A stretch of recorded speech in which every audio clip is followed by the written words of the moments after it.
Frontline Updates, where we delve deep into military strategies and updates from conflict zones. Today, we're discussing the progress of the ongoing special military operation as of May 29, 2025. I'm your host, Sharifa Mohammed, MGT. I'm Colonel A.C. Oguntoye, an infantry officer.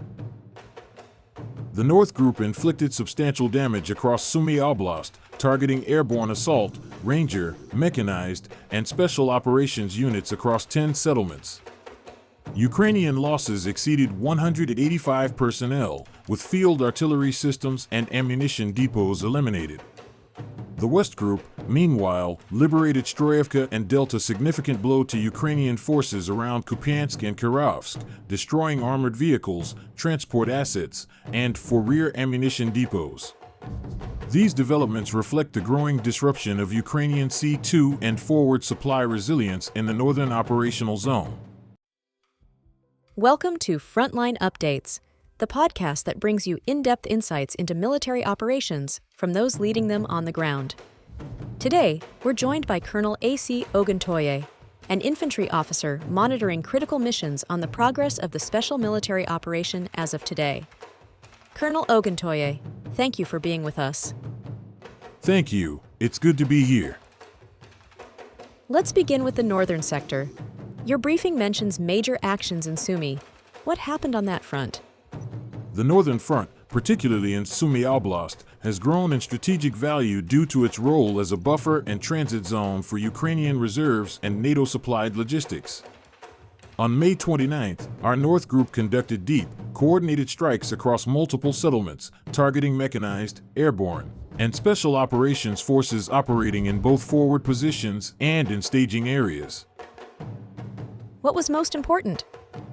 The most critical aspect of this operation was the engagement and defeat of 2 assault centers of Ukraine's Special Operations Forces, highly trained units responsible for coordinating drone warfare, sabotage, and target designations.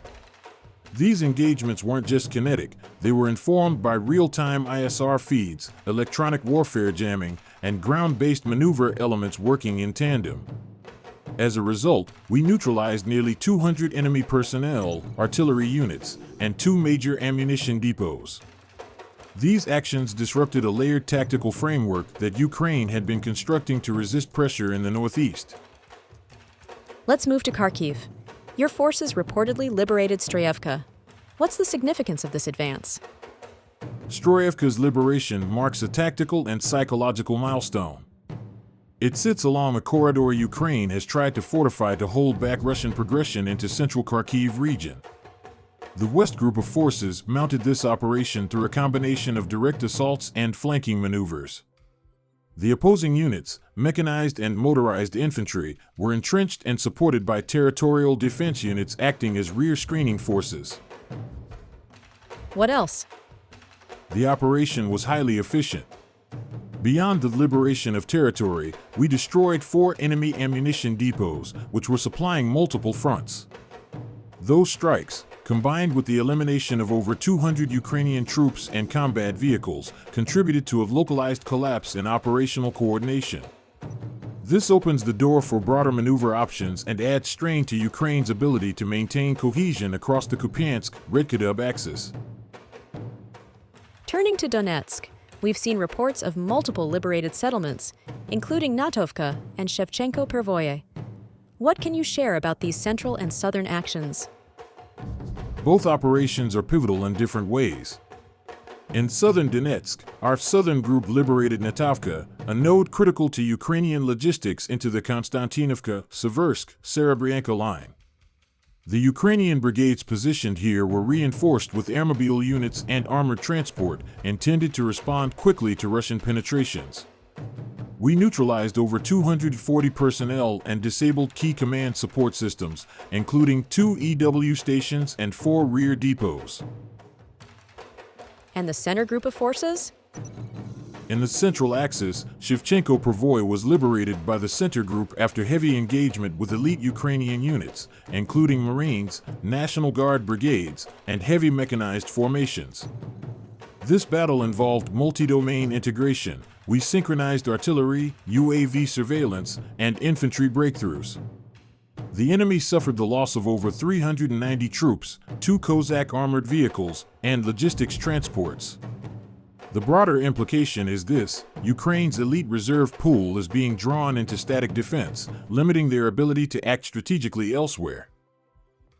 And how is the East shaping up, particularly in Zaporizhia and along the Dnepr axis? In the east, our East Group pushed deeper into Zaporizhia and Donetsk border areas, focusing on positions in Komar, Novopil, and Guliapol. These towns are strategically located near cross-regional logistics arteries, and their loss weakens Ukrainian operational depth. We struck and dismantled brigades composed of airborne assault and marine forces, destroying armor, EW units, and support vehicles. Notably, 4 EW stations were eliminated, which reduces their situational awareness in a contested zone. And the Dnepr group of forces? Meanwhile, the Dnepr group executed focused strikes in Kherson and Zaporizhia, disrupting coastal defense brigades and destroying electronic intelligence stations, which had been used to coordinate HIMARS and drone targeting. While losses here were smaller in number, they involved sensitive NATO-linked systems, reinforcing our campaign to dismantle Western-supplied ISR enablers before they can be effectively deployed. Let's turn to air operations. What's the latest on long-range strikes and UAV activity? Operational tactical aviation, missile forces, and UAVs continue to play a central role.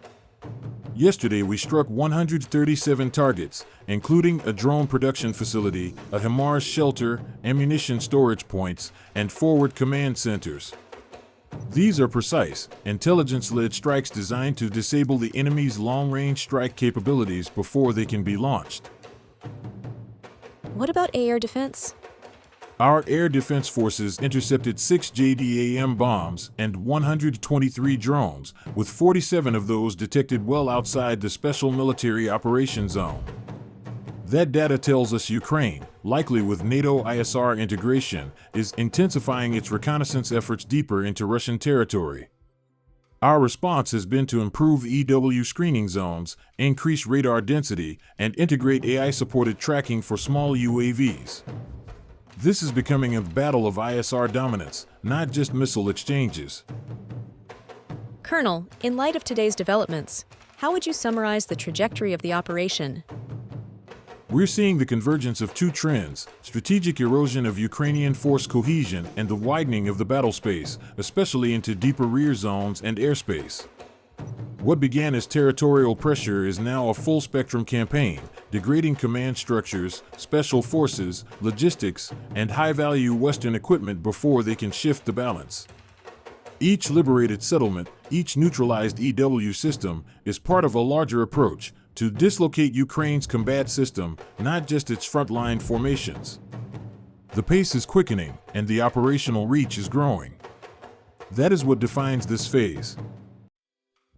Colonel, thank you for providing such a detailed briefing on the current military situation. Your insights are invaluable to our understanding of the conflict's dynamics. And thank you to our listeners for tuning in. Join us next time as we continue to provide up-to-date coverage on global military affairs. Stay with us for more updates and expert analyses on global defense and security issues. Stay informed, stay secure. Thank you for the opportunity. Today, Israeli forces opened fire from attack helicopters on Palestinians at food aid locations, resulting in at least 3 deaths and dozens of injuries. This occurred as crowds overwhelmed a Gaza aid site, with the Israeli military claiming that troops fired warning shots into the air but not at the crowd. Tensions are high as the UK, France, and Canada threaten sanctions if Israel launches a new offensive into Gaza. Furthermore, Israel has announced plans for 22 new settlements in the West Bank. The Houthis in Yemen are threatening Israel with a hot summer following strikes on Sana'a. This has been Frontline Updates. Subscribe for daily military briefings and in-depth strategic analysis. Visit our platform for maps, transcripts, and exclusive frontline updates from commanders in theater.